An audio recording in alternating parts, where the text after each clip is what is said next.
सत्ता में अब बात करते हैं पश्चिम बंगाल की, जहां पत्थरबाजी, थप्पड़बाजी, नारेबाजी वाली चिंगारी है। आपको हंगामेदार तस्वीरों के साथ ये बताते हैं कि कैसे आज बंगाल में सियासी कलेश वाला सुपर शनिवार रहा। पश्चिम बंगाल के सोनारपुर में ममता बनर्जी के भतीजे अभिषेक बनर्जी से मारपीट हुई। उन पर अंडे फेंके गए, थप्पड़ मारे गए, शर्ट फाड़ी गई, उनके सामने चोर चोर के नारे लगाए गए। स्थिति कुछ ऐसी हो गई कि अभिषेक बनर्जी को हेलमेट पहनकर निकाला गया, सेंट्रल फोर्स को बुलाया गया। आपको बता दें, अभिषेक बनर्जी चुनावी हिंसा में घायल टीएमसी कार्यकर्ताओं से मिलने गए थे। इसी दौरान उन पर यह हमला हुआ था। उन्होंने ये आरोप लगाया है कि ये लोग उनको मारना चाहते थे। जिस वक्त हमला हुआ, मौके पर एक भी पुलिस वाला मौजूद नहीं था। ये भी बताया गया कि हेलमेट की वजह से उनका सिर बच गया। हालांकि चेतावनी भी दी है कि ऐसे हमलों से वो नहीं डरेंगे। अभिषेक बनर्जी ने इन हमलों के खिलाफ अदालत जाने की चेतावनी भी दी है। सवाल राजनीति से लेकिन अब कहीं आगे बढ़ा है। ये कौन लोग हैं जो अभिषेक बनर्जी पर हमला कर रहे हैं? जैसा कि आरोप लगाया गया है, पहले से उन पर हमले की प्लानिंग की जा रही थी। स्थानीय पुलिस तमाशबीन बनी हुई थी। वैसे बंगाल में हंगामा, हिंसा, मारपीट, पत्थरबाजी कोई नई बात नहीं है। ये वीडियो पश्चिम बंगाल में हिंसा के बदलते रुख को बयां कर रहा है। यहाँ की राजनीति में चुनावी और राजनीतिक हिंसा का एक लंबा इतिहास रहा है, लेकिन अमूमन ये जमीनी कार्यकर्ताओं तक सीमित रहता था। सवाल यह है कि शीर्ष स्तर के नेतृत्व को टारगेट करने के मायने क्या हैं? पश्चिम बंगाल और राष्ट्रीय स्तर की राजनीति में अभिषेक बनर्जी का कद इस समय बहुत महत्वपूर्ण और चर्चा के केंद्र में है। टीएमसी के राष्ट्रीय महासचिव और डायमंड हार्बर से सांसद अभिषेक बनर्जी मुख्यमंत्री ममता बनर्जी के भतीजे होने के साथ साथ पार्टी के दूसरे सबसे ताकतवर नेता और अघोषित उत्तराधिकारी के रूप में देखे जाते हैं। तो सवाल यह है कि क्या ये हिंसा और मारपीट का नया ट्रेंड है? Sir, who are these hooligans? All BJP sponsored.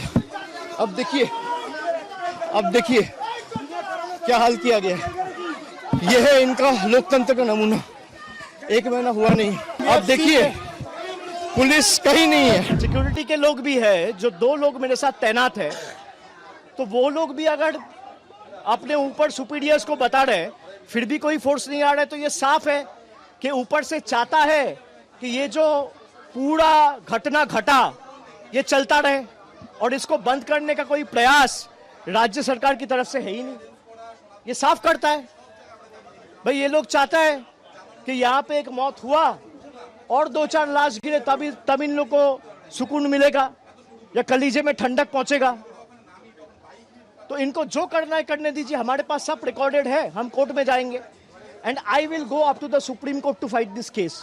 अब ईटा मारा है, अंडा फेंका है, पत्थरबाजी किया है, ये क्या है जरा बताइए। और जो यहाँ पे गुंडागर्दी कर रहे हैं उनसे जरा जाके पूछिए। हमारे पास सारा वीडियो एविडेंस है। यहाँ पास में कम्युनिटी हॉल है, सुबह 11 बजे से ले आके उस कम्युनिटी हॉल में गुंडों को रखा गया था पत्थरबाजी करने के लिए। ये देखिए मेरा चश्मा का क्या हाल किया है, देखिए मेरा चश्मा का क्या हाल किया है। मेरा एक्सीडेंट हुआ था 10 साल पहले, आंख में 7 सर्जरी हुआ है, मेरा आंख में ईंटा मारा है, मैं आंख खोल नहीं पा रहा हूं, घूसा मारा है, उसको लगा पीठ में, छाती में, हाथ में, पैर में। क्या हाल किया है। मैं एक हेलमेट पहन के जा रहा था, नहीं तो आज मेरा सर 2 टुकड़ा हो जाता। आपको बता दें कि जिस अभिषेक बनर्जी को दक्षिण 24 परगना जिले के सोनारपुर इलाके में जाना था, उसे बेहद संवेदनशील माना जाता है। यहाँ टीएमसी और बीजेपी के बीच कड़ा मुकाबला रहा है। चुनाव के दौरान और बाद में राजनीतिक हिंसा यहाँ होती रही है। इस बार भी चुनाव के बाद सोनारपुर में एक बीजेपी कार्यकर्ता के घर में आग लगा दी गई थी, जिसका आरोप स्थानीय टीएमसी कार्यकर्ताओं पर लगा। इससे पहले आज ही अभिषेक बनर्जी को पश्चिम बंगाल सीआईडी ने कथित फर्जी हस्ताक्षर मामले में समन भेजा है। उन्हें सोमवार दोपहर 12 बजे सीआईडी मुख्यालय भवानी भवन में पूछताछ के लिए बुलाया गया है। पीटीआई के मुताबिक सीआईडी अधिकारियों ने शनिवार को उनके कालीघाट स्थित आवास पर जाकर नोटिस सौंपा। अभिषेक बनर्जी पर हुए हमले के बाद सियासी कलेश भी शुरू हो गया है। टीएमसी की तरफ से सीधे बीजेपी को टारगेट किया गया। टीएमसी ने एक सोशल मीडिया पोस्ट कर कहा, आज जो कुछ हुआ उससे बीजेपी की राजनीति का असली चेहरा बेनकाब हो गया है। अभिषेक बनर्जी पर हमला ये बताता है कि कानून व्यवस्था कितनी तेजी से बिगड़ी है। अगर दिन दहाड़े विपक्ष के एक मौजूदा सांसद को निशाना बनाया जा सकता है तो फिर आम नागरिकों के लिए क्या ही उम्मीद बचती है? क्या बीजेपी के लोकतंत्र का यही मतलब है? क्या यही वो सुशासन है जिसका गुणगान करते हुए पीएम मोदी कभी नहीं थकते? अब हिंसा, डराना, धमकाना और राजनीतिक गुंडागर्दी बीजेपी के शासन की मुख्य पहचान बन चुके हैं। बंगाल देख रहा है, भारत देख रहा है, पूरी दुनिया देख रही है। इसके जिम्मेदार लोग जवाबदेही से नहीं बच सकते। इसके अलावा ममता बनर्जी ने कहा कि शासक ही हत्यारे बन रहे हैं। विपक्ष के कुछ दूसरे नेताओं ने भी अभिषेक बनर्जी का समर्थन किया।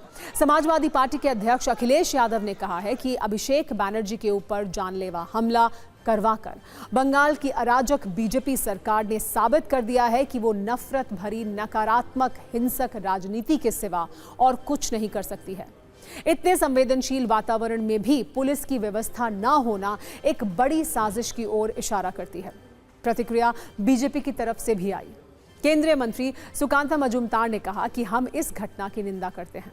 लोकतंत्र में ऐसी घटनाओं की कोई जगह नहीं है। बीजेपी सरकार में ये सब स्वीकार नहीं किया जाएगा। पहले तो मैं निंदा करूंगा, क्योंकि मैं जनता से अपील करूंगा कि लॉ एंड ऑर्डर को अपने हाथ में ना ले। लॉ एंड ऑर्डर को पुलिस के हाथ में छोड़े, पीसफुल रखे, शांति बनाए रखें। ये पता है हमें भी कि तृणमूल कांग्रेस के खिलाफ, स्पेशली अभिषेक बनर्जी के खिलाफ बंगाल की जनता के मन में बहुत ज़्यादा आक्रोश है, क्योंकि वो जब पावर में थे, जिस लहजे से जनता के साथ, आम आदमियों के साथ बात करते थे, जिस तरीके से उन्होंने बीजेपी के कार्यकर्ताओं के साथ, आम जनता के साथ, बीजेपी के सांसद, मेरे ऊपर जिस तरीके से और बहुत सारे हमारे नेताओं के ऊपर जिस तरीके की अटैक्स हुए हैं उनके समय, तृणमूल था। तृणमूल ने अपना समय जो करना था कर लिया। अभी बंगाल को हमें ठीक करना है, बंगाल को हमें सुधरना चाहिए। 4 मई 2026 को पश्चिम बंगाल में चुनावी नतीजे आए थे। उसके बाद से लगातार टीएमसी के कार्यकर्ता, नेता टारगेट पर हैं। उन पर हमले हो रहे हैं। उनके घर और दफ्तर पर तोड़फोड़ की जा रही है। आसनसोल, कूचबिहार, कोलकाता और उत्तर 24 परगना में कई हिस्सों में झड़पें भी हो चुकी हैं। अब टीएमसी के बड़े नेता अभिषेक बनर्जी पर अटैक किया गया तो सवाल है कि बंगाल में सत्ता परिवर्तन तो हो गया, वहां के हालात में परिवर्तन कब होगा?